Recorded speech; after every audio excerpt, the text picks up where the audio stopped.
release tension in the poll is to massage the muscles behind the poll here with the horse's head down. When the horse's head is down and his nose is extended, these muscles behind the poll shorten and relax. When they're relaxed, you can massage them right here on each side of the mane, under where the headstall would be. That's when they're soft, and you can feel tension and you'll feel it soften. Underneath, when they relax on top, you'll often feel a knot underneath, kind of like a walnut size, smaller, maybe a cherry-sized knot. Usually it's on the right side, but often it'll be on both sides. Another thing we're going to combine with this massaging behind the poll is we're going to get his head bobbing a little bit. As we're massaging, we're going to get his head bobbing, which moves that joint through a range of motion in a relaxed state. The principle of releasing tension in a joint or junction in a relaxed state is being applied here with that. The actual process of getting a horse's head down is often a training process. You may have to train your horse to put his head down. It's kind of a vulnerable position for the horse to be in, and some horses are a little bit reluctant to be there. So you have to have patience. I'm just going to show you a few of my little tricks for lowering the head. Once the head is down, we're going to massage and ask for a little bobbing. Now, I'm going to put his lead rope over here. Good boy. Let me turn you a little bit this way, champ. Okay. Good boy. That's good. Right here. Okay. So, this is going to be the massaging hand. This is the hand where I'll massage the muscles once the head's down. I'm going to put his other hand on his forehead. This is kind of the asking hand.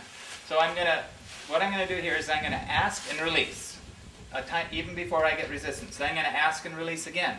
Each time I do that, I'll have an artificial ceiling, so each time I'll get him a little lower, a little lower, a little lower. Don't continue to push when he releases, or he'll push back. When he gets down to a certain point, if he's only comfortable going that far, I'll massage there and see if he'll relax down farther. Are you ready here, Uno? You ready? So I'm going to put one hand on his forehead, and I'm going to ask, release. Ask, release. Each time I release, I kind of create a new ceiling. Ask, release. Ask, release. And just take your time. Hold. If he goes up, you go with him. And then immediately ask again, because you're not going to be able to hold him down. Ask, release.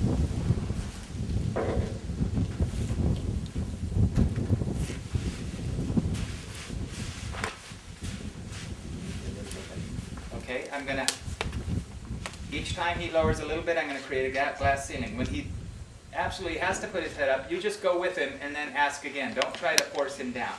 Ask, release. I'm exaggerating the release with my fingers. Ask, release. Ask, release. Ask, release. Ask, release. And if he softens, I soften. Good boy. Now, if this is as far as I think he's going to be comfortable, I'll just gently keep this hand here to ask, and I'll gently massage. When I massage, I'm not using my fingertips because they're like claws. I'm going to get a little wobbling going, which is asking for the movement of this junction in a relaxed state. That feels good, apparently. Ask some more. Massage. He's comfortable right here, so I'm going to massage here, and he'll gradually relax down. And as I was saying before he so rudely interrupted me with that yawn, you don't use your claws. Use the flats of your fingertips. And just as you're massaging, it's an ask-release massage. It's not a constant pushing. And that gives the horse to release the tension on his own as you're massaging. I'll go under the head collar now. Good boy. Two safety things. One is don't keep your head off to the side, because this is where we're massaging on each side. Keep your head off to the side, because if he comes up all of a sudden, you're not going to see it and he's going to hit your head. So you keep your head off to the side. The second thing is don't move your feet quickly. Shift your legs first like a horse does when they're relaxed. Don't just move your foot suddenly, because then he will throw his head up quickly, and if you're not obeying the first safety rule, you'll get hit in the head. I'm going to gently massage and wobble. Gently massage and wobble. It's softening on top. I'm feeling, good boy. I'm feeling a little tighter on the right. That's going to be 9 out of 10 times. If you start to pay attention to that, you'll notice. Now when they start to fidget like that, that's not necessarily bad. That's their way of releasing tension. Fidgeting is a sign of release of tension in most horses. Good boy.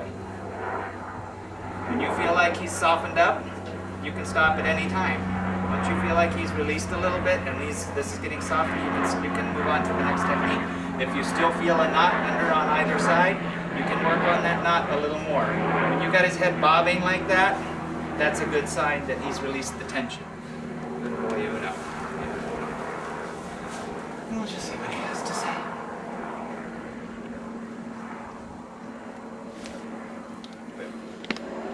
You can praise him when he releases, because it's uncomfortable for a lot of horses to show that.